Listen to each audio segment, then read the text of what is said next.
오늘은 정호승 시인의 수선화에게에 대해 살펴보도록 하겠습니다.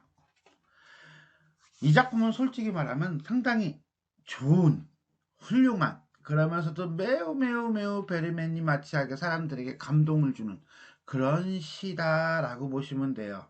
수선화에게라고 하는 제목은 잘 몰라도 시의 내용은 기억할 정도로 되게 유명한 작품입니다.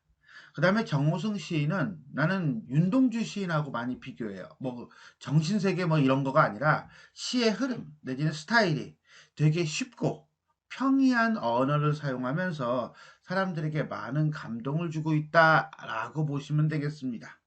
자, 잠깐 쓸데없는 얘기 했고요. 자, 이 시는 살아가는 모든 존재가 느끼는 근원적 고독감에 대해 노래하고 있다. 이 시에서 화자는 이런 외로움을 다른 대상을 통해 벗어나거나 피하려 하지 말고 담담하게 받아들이라고 말한다. 외로움은 다른 누군가를 통해 해소되어야 하는 부정적인 것이 아니라 모든 존재가 느끼는 보편적인 것으로 우리가 수용하고 받아들여야 하는 삶의 한 부분이라고 노래하고 있습니다. 그리고 화자는 외로우니까 사람이라고 노래하면서도 보고 있다, 내려온다, 울려 퍼진다를 통해 그것을 벗어나기 위해서는 난 이쪽에다 포커스를 맞춰요. 관계를 형성해야 한다라고 노래하고 있다. 결국 인간이 갖는 근원적 외로움과 쓸쓸함을 위로하는 시이면서도 이러한 근원적 외로움을 벗어나기 위해서는 진정한 관계 형성이 필요함을 노래하고 있다라고 보시면 되겠습니다. 자, 그럼 전체적으로 한번 읽어보도록 하겠습니다. 울지 마라. 외로우니까 사람이다. 살아간다는 것은 외로움을 견디는 일이다. 공연히 오지 않는 전화를 기다리지 마라. 눈이 오면 눈길을 걸어가고 비가 오면 빗길을 걸어가라. 갈대숲에서 가슴 검은 도요새도 너를 보고 있다. 가끔은 하느님도 외로워서 눈물을 흘리신다. 새들이 나뭇가지에 앉아있는 것도 외로움 때문이고 네가 물가에 앉아있는 것도 외로움 때문이다. 산 그림자도 외로워서 하루에 한 번씩 마을로 내려온다. 종소리도 외로워서 울려 퍼진다. 시는 이렇게 마무리를 짓고 있습니다. 자, 그럼 한행 한 구절 한 구절 살펴보도록 하겠습니다. 울지 마라. 울지 마라. 누구한테 얘기하는 거야? 청자한테 얘기하는 거겠죠. 근데 제목이 뭐야? 수선화에게예요. 그러니까 이 청자는 누구겠어? 수선화죠. 수선화이면서 그 다음에 이 시를 읽고 있는 독자들이라고 봐도 괜찮겠습니다. 자, 명령형 어미를 사용해서 수선화, 청자의 생각과 행동 변화를 촉구하고 있다. 의도는, 그렇죠. 의도는 위로를 주기 위해서라고 하는 거예요. 그래서 외로우니까 사람이다 라고 하는 것은 외로움은 인간의 어떤 본질적 근원적인 것이다. 그래서 살아간다는 것은 결국 뭐다?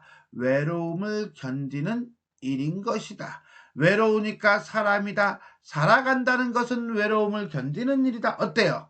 자, 똑같은 의문은 아니지만 비슷한 의문이 반복이 되면서 어때요? 살짝 튕겨지는 리듬감을 주고 있죠. 울지 마라. 외로우니까 사람이다. 살아간다는 것은 외로움을 견디는 일이다. 결국 인간에게 주어진 숙명인 외로움을 거부하기보다는 받아들여야 한다는 태도를 보여주고 있습니다. 자, 1행부터 3행까지예요. 자, 외로움은 인간에게 주어진 숙명이라는 인식. 공연히 오지 않는 전화를, 이때 이 전화는 나에게 위로를 주는 전화, 타인의 전화예요. 기다리지 마라. 이때 기다린다는 것은 어떻게 본다면 수동적인 태도죠. 자, 이것을 말하라고 거부를 하고 있나요? 즉 수동적인 태도에서 벗어나기를 촉구하고 있는 것이고요. 다른 사람, 이 다른 사람은 뭐야? 전화가 되겠네요. 외로움을 벗어날 수 있을 것이라는 생각은 버려라. 왜?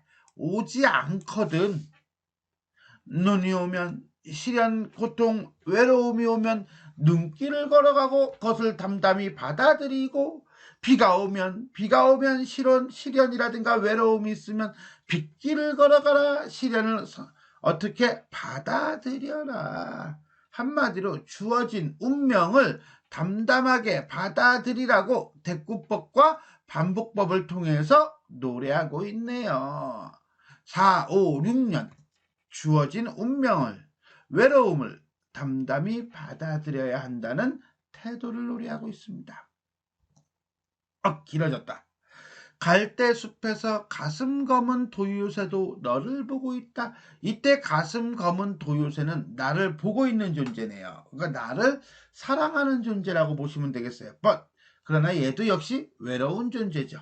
가끔은 하느님도, 이때 하느님은 일종의 절대자 내지는 운명의 주제자라고 본다면 그도 외로워서 눈물 흘린대. 그 말은 결국 뭐예요? 외로움이라고 하는 것은 보편적이고 절대적인 감정이라는 거죠. 하느님도 외로워하는데 인간 따위가 감히 어디서, 이렇게 되는 거예요. 새들은 나뭇가지에 앉아있는 것도 외로움 때문이고, 이때 너가 누구라고? 수선화, 물가에 앉아있는 거. 이거는 그리스 로마 신화, 그 중에서도 수선화 이야기, 나르시스 이야기를 차용한 거라고 보면 되겠네요. 외로움 때문이고, 산 그림자도 외로워서 내려오고, 종소리도 외로워서 울려 퍼진대요. 생각을 해봐요. 이게 말이 돼요? 자, 새들이 앉아있는 거는 당연한 거야. 근데 그걸 외로움 때문이라고 얘기해. 수선화가 물가에 피어있는 거 신화 속에 있는 거야. 그냥 당연한 거야. 근데 그것도 외로움 때문이래. 저녁이 되면 그림자가 내려오는 거 당연한 거야. 근데 그것도 외로움 때문이래. 종소리가 울려 퍼지는 거 당연한 거야. 그런데 그것도 뭐래? 외로움 때문이라고 얘기하네요. 결국은 세상의 모든 것들은 다 뭐야? 외로움 때문이고, 그 다음에 외로움을 느끼는 것은 대단한 것이 아니라 자연스러운 현상이다 라고 노래하고 있습니다. 결국은 사람만이 외로움을 느끼는 것이 아니라 모든 존재들이 다 그렇게 느끼게 되어 있다는 거예요. 그런데 말입니다. 시어를 보니까, 특히 서술어를 보니까 외롭다라고 얘기하면서도 보고 있다, 내려온다, 울려 퍼진다라고 표현하여 그것을 벗어나기 위해서는 관계 형성이 필요함을 노래하고 있다라는 것을 알 수가 있겠습니다. 자, 이렇게 7행부터 12행까지 모든 존재의 삶의 본질은 외로움이고, 그것을 벗어나기 위해서는 관계를 형성해야 한다라고 노래하고 있네요. 자, 이렇게 해서 우리는 정호승 시인의 수선화에게에 대해 살펴보았습니다. 그럼 전체적으로 한번 정리해 보겠습니다. 자유시고 서정시고요. 독특하게 운명 수능적이에요. 그죠? 담담한 어조이면서도 설득적이고요. 외로움을 수용하는 삶의 태도를 노래하고 있다. 수선화에게 이야기하는 형식을 취하고 있다. 가장 대표적인 특징이라고 볼 수가 있겠네요. 울지 마라. 외로우니까 사람이다. 눈이 오면 눈길을 걸어가고 비가 오면 빗길을 걸어가라 라고 이야기를 해요. 자, 울지 마라. 명령을 쓴다는 것은 기본적으로 화자와 청자의 관계가 설정이 되어 있는 거예요. 여기서 화자는 시적 화자겠죠. 청자는 수선화에게니까 수선화일 거예요. 그 다음에 또 이 시를 읽는 독자라고 본다면 화자는 청자에게 담담하듯 타이르듯 이야기를 하면서 숙명처럼 오는 외로움으로 인해 너무 슬퍼하거나 가슴 아파하지 말라고. 왜? 그것이 우리의 숙명이요 본질이니까 라고 노래하고 있습니다. 두 번째, 단정적 어조를 사용하여 주제의식을 전달하고 있다. 울지 마라. 외로우니까 사람이다.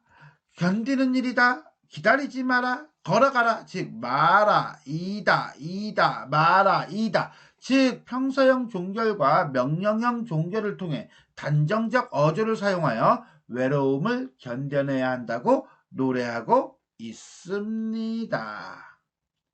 자, 지금까지 우리는 정호승 시인의 수선화에게에 대해 살펴보았습니다.